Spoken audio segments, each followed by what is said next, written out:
ఏం వెలగబెట్టిండి జిల్లాకు ఏడాదిగా? ఏ ముఖానికి నన్ను అడుగుతున్నాడట. నేను ఛాలెంజ్ చేస్తున్నా వెంకటరెడ్డి, నువ్వు నేను అక్కర్లేదు, ఏ నియోజకవర్గానికి ఆ నియోజకవర్గం మా ఎమ్మెల్యేలు మా ఎక్స్ఎమ్మెల్యేలు ఎమ్మటి వస్తారు. నువ్వు నేను వేసిన ఫౌండేషన్ స్టోన్లు, నేను వేసిన ఇనాగరేషన్ స్టోన్లు మొత్తం లెక్క పెట్టడానికి నీ జీవితకాలం సరిపోదు. అవి మొత్తం లెక్క పెట్టుకొని రావడానికి నీ జీవితకాలం సరిపోదు.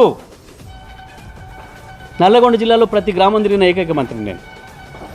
నాకు నీలాగా లేని అబద్ధాలు చెప్పి కోతలు కోసే అలవాటు లేదు. నేను మౌనంగా పని చేసుకుంటూ పోయినా. నీ చిల్లర మాటలకు చిల్లర చేసినా కూడా నేను రియాక్ట్ కాలే మంత్రిగా ఉన్న కాలంలో. ఇవాళ కూడా ఏడాది కాలంగా నేను ఎప్పుడు కూడా కాలే. నీ చిల్లర మాటలు నేను పట్టించుకోలే.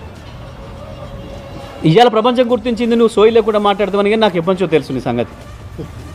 అందుకే నేను ఎన్నడూ పట్టించుకోలే. కానీ ఇవాళ మంత్రిగా ఉన్నావు కాబట్టి మాట్లాడాల్సి వస్తుంది. నువ్వు సిగ్గు లేకుండా మాట్లాడిన మాటలు, సోయి లేకుండా మాట్లాడిన మాటలు.